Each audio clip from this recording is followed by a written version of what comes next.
blowing on the mic. This is Gav, this is the COP update, and this is the LFC Daytrippers. You're very, very welcome. It's Monday, it's the day after the final day of the Premier League season, and we had a good chat about that on the Fatback 4 last night.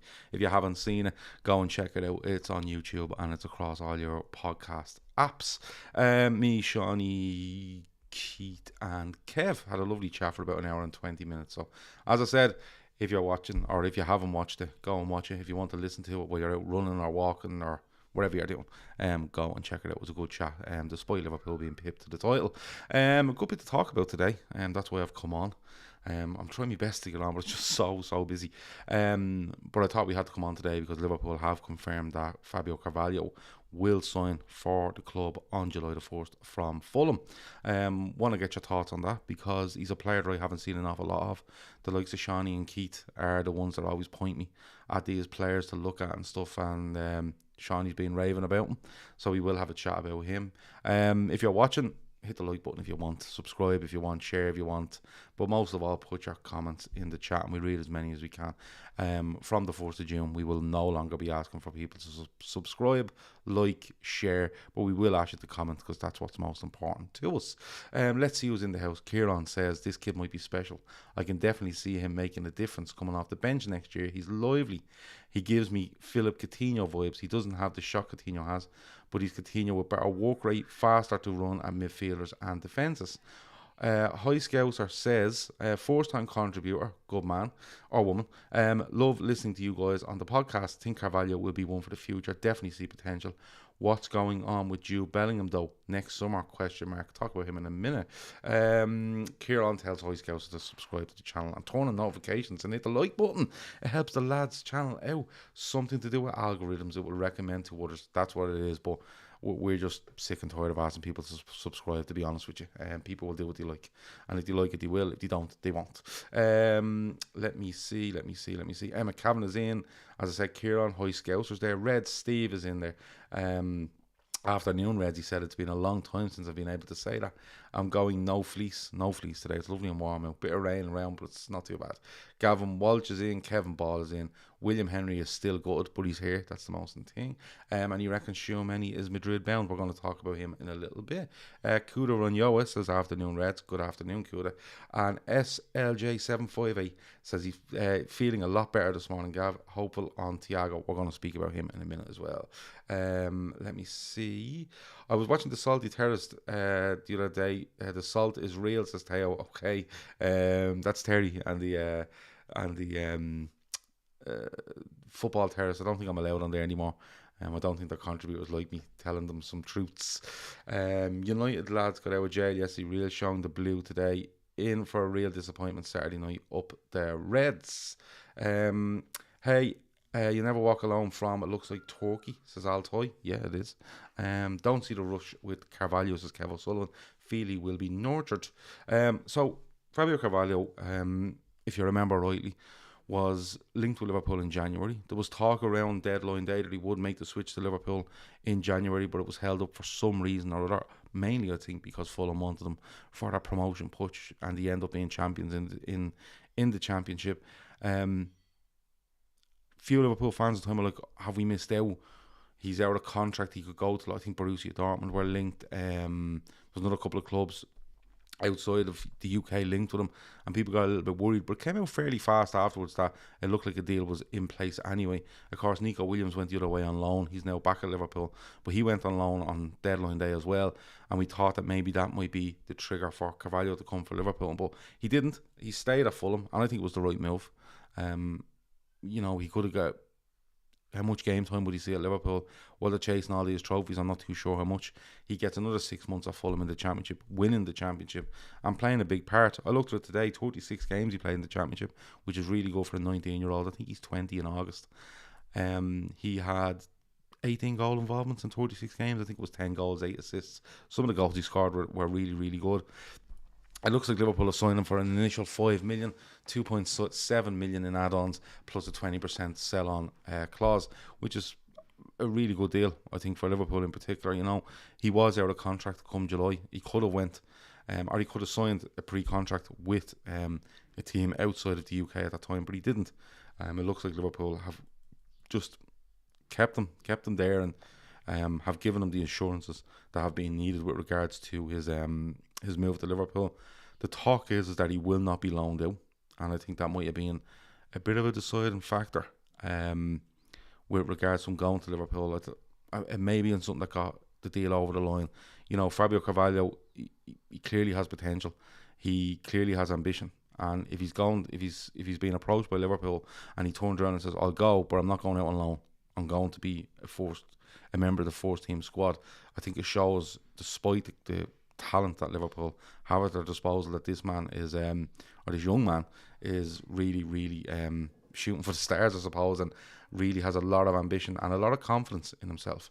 John says, "Good young signing, but we do need to sign some big hitters this summer. We don't want to hear from the club next summer. No must be this summer, so we aren't falling a point short again." We're going to get on to that in a minute, John. I think the fact that Jurgen Klopp has signed the deal at Liverpool, you can see how happy he is there, and how happy he is with the progression of the squad. And yeah, there will need to be changes, and we talk about them in a minute. I've no problem doing that between now and half two. I really don't.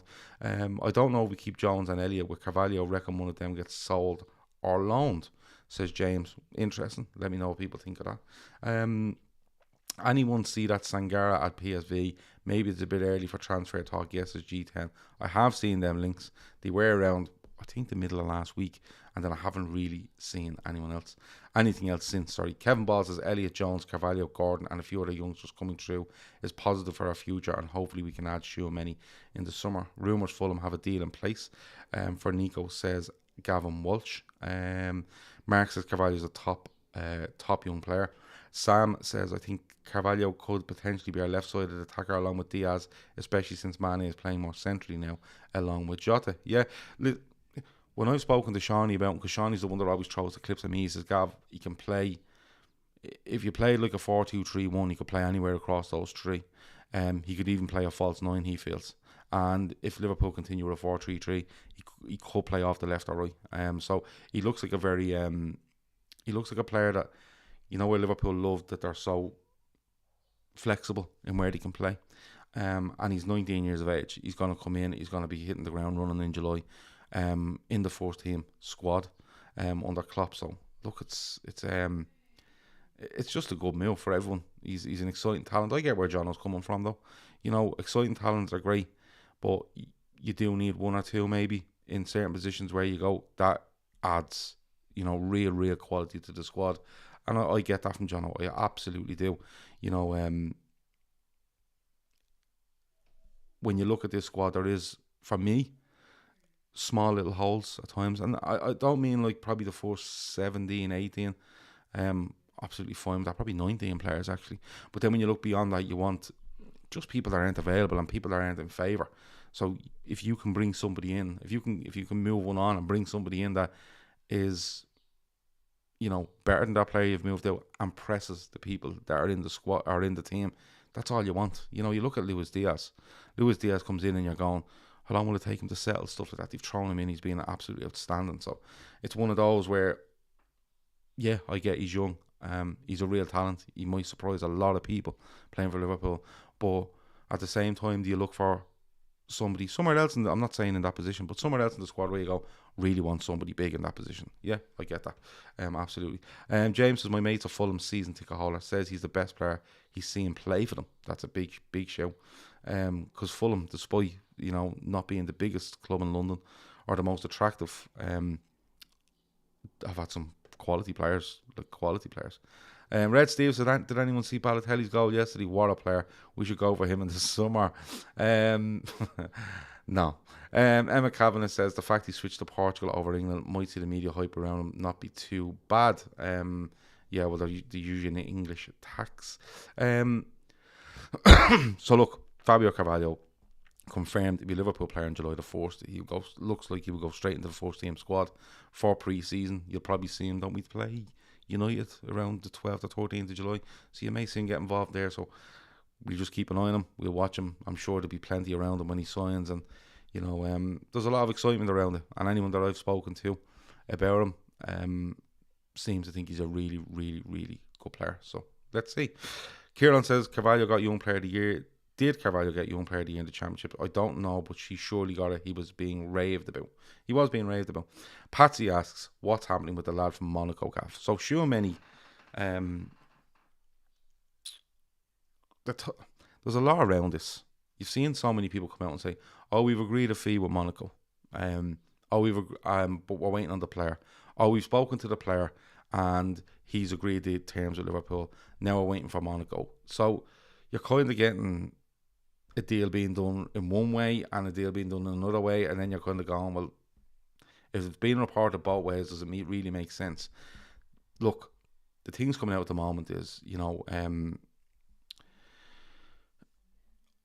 it looks like Monaco have accepted bids from Liverpool and Real Madrid. It looks like Tchouameni, if you believe what you read, has agreed terms with Liverpool and Real Madrid and is going to make a decision. Now, last night or straight after the game, which I wasn't surprised by, because this always comes when, Liverpool have lost something. Oh, and by the way, they're not getting that player. People pile on and throw stuff out there, and everyone goes, "Oh, fuck's sake, lost the league and now we're losing the transfer target," and all this sort of shit, right? First of all, in the UK, you were getting stuff like, his representatives have informed Liverpool that he's going to Real Madrid. Now, from the Spanish side of stuff last night, it was going to be reported, or they reported last night, that when reports come out this morning in the press in Spain, it will be that his preference is to go to Liverpool. So, what does it tell you? Nobody really knows what the fuck's going on. That's what it tells you. Shawnee is adamant on this one. And Shawnee's not one for, I know this and I know that. Shawnee was talking to a guy 6 months ago who said that lad Tchouameni, Liverpool, all over him. And got a couple of weeks back was told, no, that one's done. That's what Shawnee's being told. Shawnee says, take whatever way you want. This fella I very rarely speak to, but when I do, he's usually fairly spot on, which is fine. Really good player. I've gone and looked at a bit of him now. He's a really, really good player. He strikes me as somebody that versatility is huge with him again. Strong running, good pass, really good passer to football. Carries the ball well, can play in a 6. Most of the time you see him in an 8. But really, really good. Now, would he improve Liverpool? Yeah, because this is what I want to get on to. Oxlade-Chamberlain won't be at Liverpool next season. I'd be absolutely amazed if Oxlade-Chamberlain is at Liverpool next season. You've got James Milner, who is up for a contract. There's a year deal on the table, I think. Nothing's being said on that. We don't know what's going to happen. If he stays, great, in my opinion. If he goes, best of luck to James Milner. He's been a brilliant servant to the club.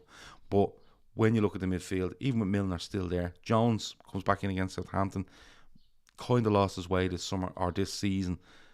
Would Tchouameni improve our midfield? Absolutely. And I'm not getting into this argument about, would he start? I'm not getting into that. What I'm saying is, when you see who we play against Southampton and Oxlade-Chamberlain's on the bench and is still unused in that game, you can clearly tell, after being out of the squad for a while, he's not in favour in any way, shape or form. And it looks like he will go in the summer. So if you take Ox out of there, forget our first 11s and forget who are playing this and who are playing that. Tchouameni will come in and improve us. Now, I'm hoping Liverpool sign him off the back of, again, what people have told me and clips I've seen of him, which are a bit more over the last 10 days than I'd seen over the last, say, 2 months. If they don't panic. Because it's a bit like the Salah stuff. If Salah leaves, where are they going to get? Who are they going to get? We need to be linked with somebody. Link us with somebody in case Salah goes. No. Liverpool have, I would say, probably 2 or 3 names for every position if they were going for somebody. And if Tchouameni is top of that, and it doesn't happen and he decides to go Real Madrid, which in my opinion, yeah, he could be looking at the future of Real Madrid with Casemiro there, with Modric there, with Kroos. They're all getting on a bit. Camavinga is a good player, but at Liverpool he could look at it the same. And Liverpool are on a bit of a higher trajectory for me than Real Madrid at the moment. I think Real Madrid are in the Champions League final and they've won La Liga. They're a great side, but I think even though where they are now, I think they'll actually be even stronger in a year's time. Liverpool at the moment are really, really, really strong. Tchouameni may or not happen. I don't know.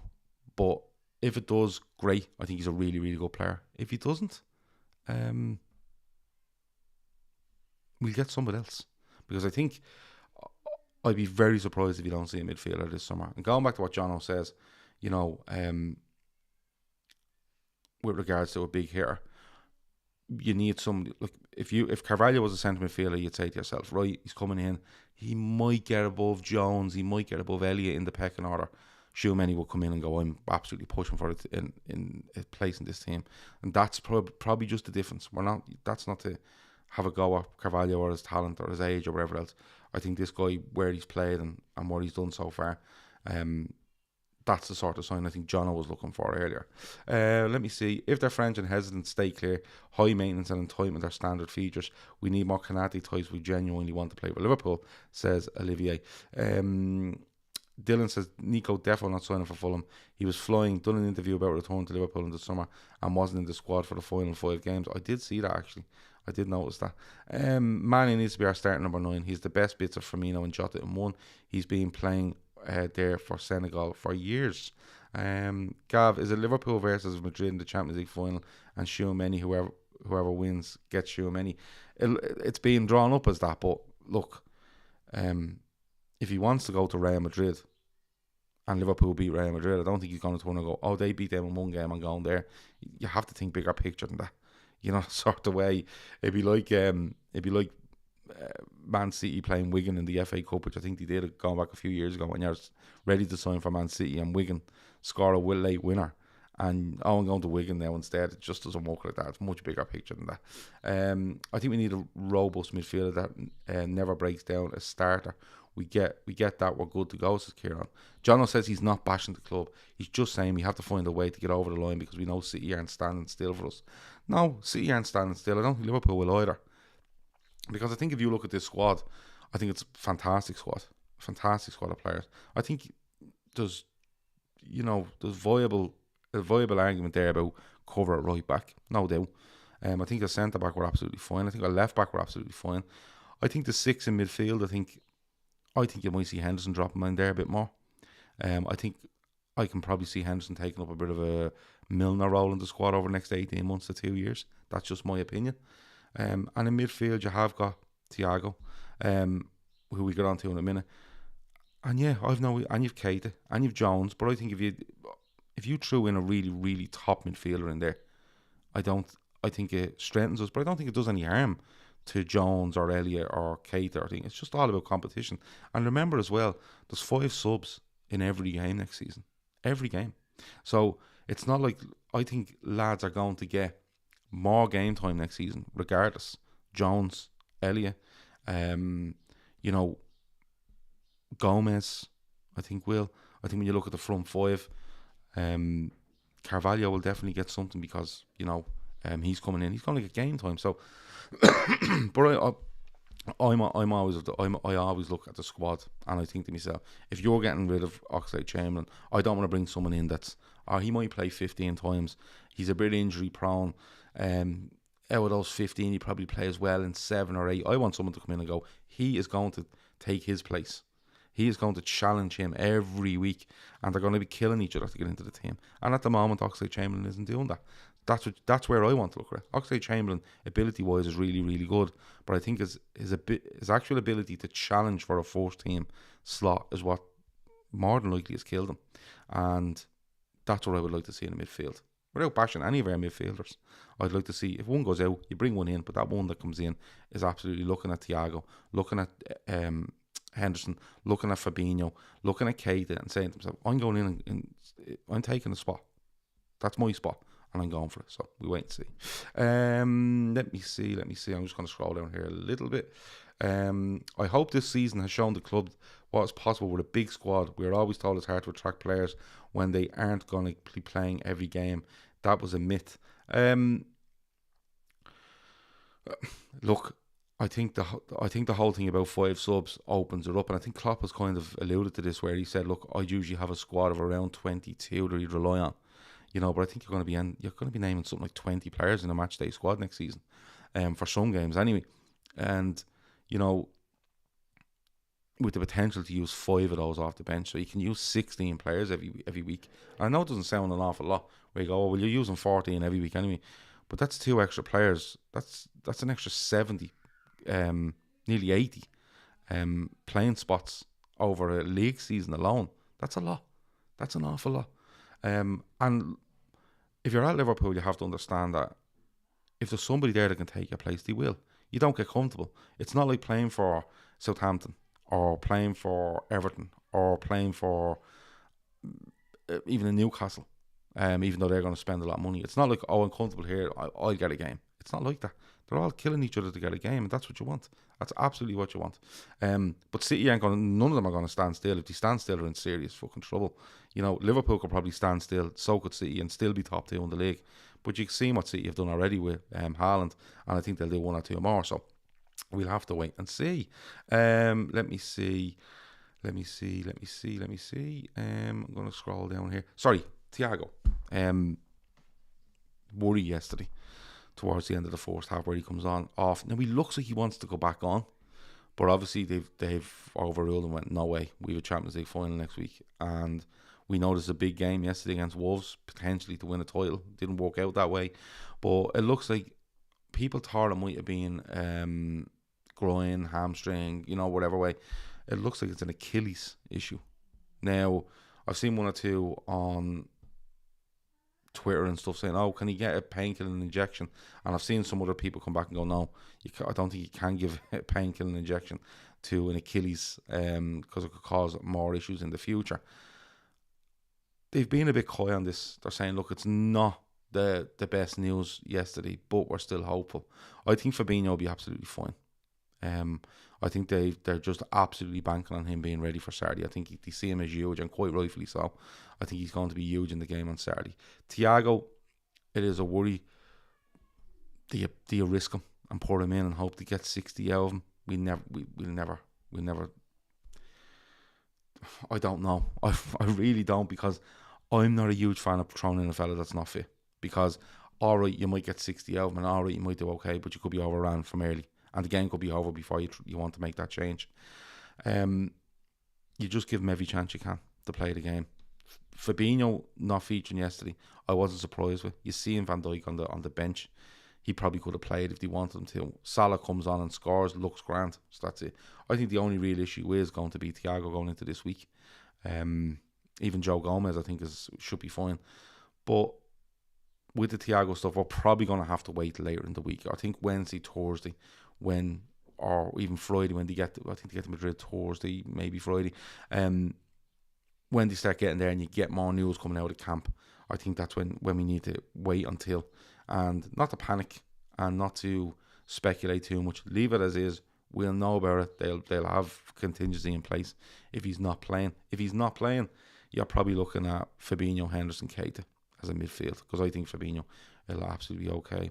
Eurovix says Champions League final will be basically the winner gets Aurelian Tchouameni. I'm not of that opinion, I'm being honest with you.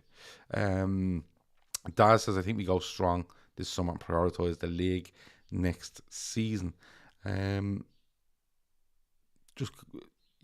you're going to work with a big squad, use it. Use it as much as you can. And we used the squad really well this season, and we used the fact that the league had 3 subs, but then the other competitions had 5. We used that really, really well to get players back from fitness, to give players game time, to give players rests. It was really, really good. So listen, I don't prioritise that, and I take it as it comes. And let's go with it. John says after young Klopp deal was announced, one of the things that was reported was that he wanted assurances he would be backed in the market. That gets me excited. I've always wanted him to throw his weight around more. I'm sure young Klopp throws his weight around. I'm sure he has a big say in what goes on, but I don't think he's not a Conte type that'll throw his weight around and then just start lashing stuff out in the press and having breakdowns in press conferences. He knows it's a balancing act. He absolutely knows it's a balancing act. So, just trust him. Jono's back. Tchouameni, Darwin, and we're good to go. Bellingham ain't leaving Dortmund this summer. Just on Bellingham, we've been linked with his brother Job, haven't we? I'd be very surprised if Jude Bellingham is a Liverpool player in the next 12 months. I'm being honest. I actually thought if Tchouameni didn't happen, Liverpool might just go, here we go for him now, because all the talk coming out of Bellingham's camp is, massive Liverpool fan. His father's a Liverpool fan. His brother, he dreams of playing for Liverpool and stuff like that. And Liverpool are in the financial position where they could do it. Will he leave Dortmund this season? I think after them selling Haaland, I'm not too sure. But you never know. things can happen really, really quickly in a summer market where Liverpool go, it's just not happening with Tchouameni. We want him and we want Bellingham next season. We're not getting Tchouameni. Let's bring it forward. We've seen it with Luis Diaz. So much can happen. MC said, Gav, did you see the Chelsea fans singing "Come on City, come on City"? No, I haven't. But listen, every fan that isn't a Liverpool fan, were delighted yesterday because they're saving football, aren't they? Yeah, they're saving football. Remember that. And the gas thing is, if United, Arsenal, Spurs, and Chelsea start acting like the big clubs they supposedly are and come and challenge Man City, they will be coursing Manchester City in 1, 2, 3, 4 or 5 years time and basically calling out City for what Liverpool fans call them out as or what they are. And then you'll be pointing back to 2020, 21, 22 when you're saying, well, hold on, they were saving football 3 years ago and now you don't like them. Why? Because you've got your house in order and you still can't get to them. Just depends what situation you're in, isn't it? So there you go.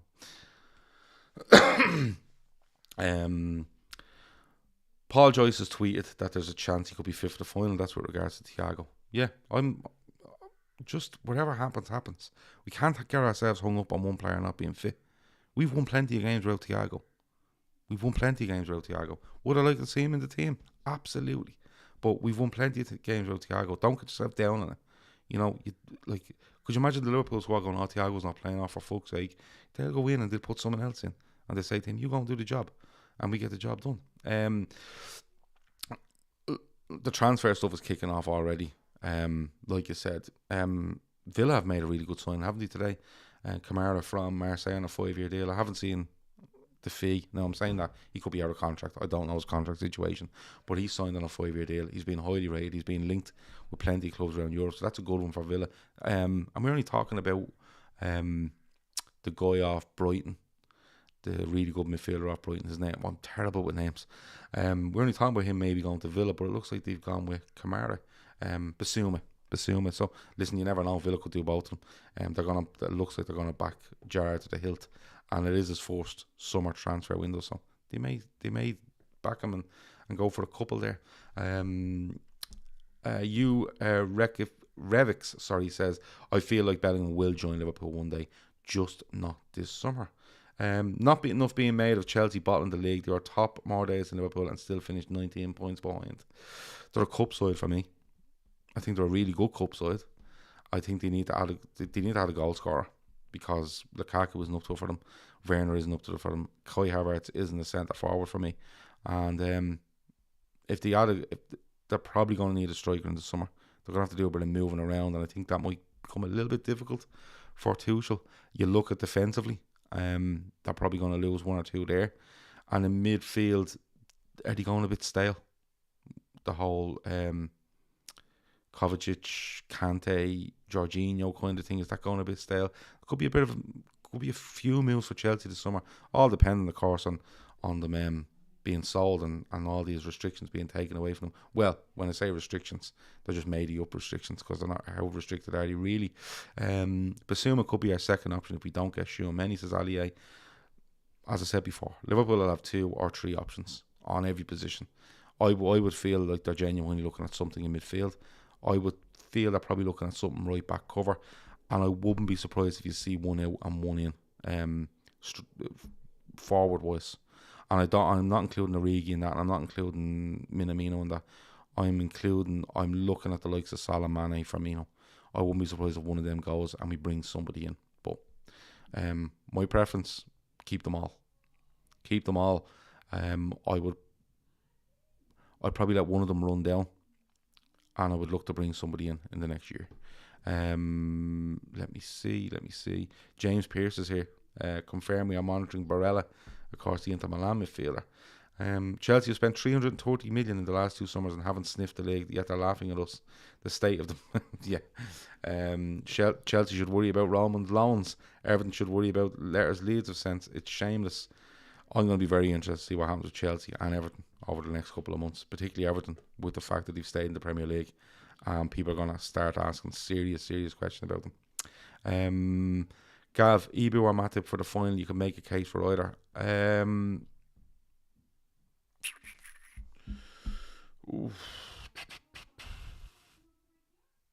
going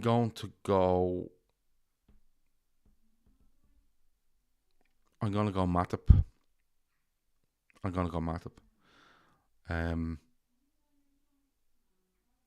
Just Matip. I think for his overall experience, just Matip. Having said that, Kanate has been thrown into huge games. But I think Liverpool will probably look at Vinicius as the main out-and-out threat. I know Benzema is there, but what I'm saying is their outlet ball. And I think you're probably going to see Henderson, Trent and Matip try to absolutely shore up that side of the pitch for Liverpool. And I just go Matip. But listen, you could make an argument for Kanate, because if you're shoring it up, you may need monster pace, and he has got it. He's threatening in front of goal, but so is Matip. Matip just has a little bit more experience. He's played in Champions League final for Liverpool. So, look, either or. I'm really comfortable. I'm really comfortable with either of them. James Pearce is back. He says, Mane, new deal to be announced after the final. Good man, James. We have not lost when Kanate plays, says Sean Casey. Correct. We haven't lost many with Matip either, though, in fairness. But look, I'm going to leave it there. It's been a really good half an hour. We've got through Carvalho, Thiago, Fabinho, Tchouameni, Kanate, Matip, midfield, signings, Chelsea, City, all of them. We've got through loads and loads. It's been a really good half an hour. Tonight is winners and losers. I've told Phil and Dicko they can just pick what they want. So it could be overall seasons, or it could be from the weekend. Phil, of course, will have more build up to the World Games, where he's shown me mental downhill roller skating or something. So listen, that's 10 o'clock tonight. Me, Phil and Dicko. Check it out. It will be on YouTube. It will be available for your download afterwards as well. Tomorrow is Tuesday, and Tuesday, I can't even remember what we're doing. I really can't. We're doing that much. Tuesday, me and Joe. I'm just going to be me and Joe Wayman from Just Joe TV. I've decided just me and Joe are going to have a big chat about the season overall. Leeds staying up, so that should be the crack. We're doing that tomorrow. Wednesday, me, Keith, and Shawnee are going to do an hour to an hour and a half on the man that is Divock Origi, and we're giving away all our content here as well. No doubt loads of people will be copying us now, but we don't care. Divock Origi night on Wednesday night. Thursday night will be a new show called Viewer's Voice, where we will have 3 viewers and me on talking about whatever they want to talk about. So there you go. And Friday will be a big preview to Liverpool versus Real Madrid in the Champions League final. And Saturday we will do nothing, because it's Champions League final day. You shouldn't work. And Sunday we'll be back with the Fatback 4. Féileacáin is a charity sponsor. Big announcement. We've gone over the $5,000. We have got all our sponsors for the golf day, which is absolutely fantastic. The golf day has raised €2,380 in sponsorship alone, which is being transferred this evening to Féileacáin. Thrown on top of that, donations, we are just gone over $5,000, so we're over halfway there. It's really good. I was delighted to see it went over $5,000 today, and we got our last 2 sponsors in. The link is in the description if you want to read about Féileacáin. But if you want to just be lazy and take it from me, fantastic charity, and $10,000 is going to do wonders for them for years. The link is also in there for the donate page. If you want to just copy that link, share it, donate if you want, but share it across everyone you know, and just say, look, this is a brilliant charity. This is a podcast that primarily now just promote charities, and they're trying to get to $10,000. So if you can help us out, absolutely help us out. That's it. Red Steve's winners and losers, just one of the 40 shows per month. Though if you're new to the channel, Phil could come with some sort of warning. Yeah, Phil is mental. But if you're new to the channel, what I would suggest if you're new to the channel is, I'm not even going to ask you to subscribe. Watch a Sunday to Friday. Just watch every show Sunday to Friday, and then make a decision, because there will be people you don't like could be me. There will be people that just annoy you, Phil is mental.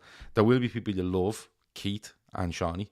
There will be people that you love talking about football, Chris, Kev, You know, to be people that, you know, you relate to, like Emmett, the viewers stuff you'll probably love, because you go, Jesus, that's literally me be on the screen talking. So look, as I said, there's a great mix across the channel. There's loads of different opinions. There's loads of different bits we talk about across not only just, you know, different shows, but within shows we talk about an awful lot of different things. We have a nice time doing it. We try to promote charity, and like I said, we get to the 10 grand, we move on to the next one, we find another charity, and we go from there. We are considering not taking any sponsorship on for next season anyway, where we just do away with sponsorships and we just go all out charity, all out laugh, and all out shows 5, 6 or 7 days a week. There you go. That has been the Cop Update. Thanks a million for joining me. Don't forget 10 p.m. tonight.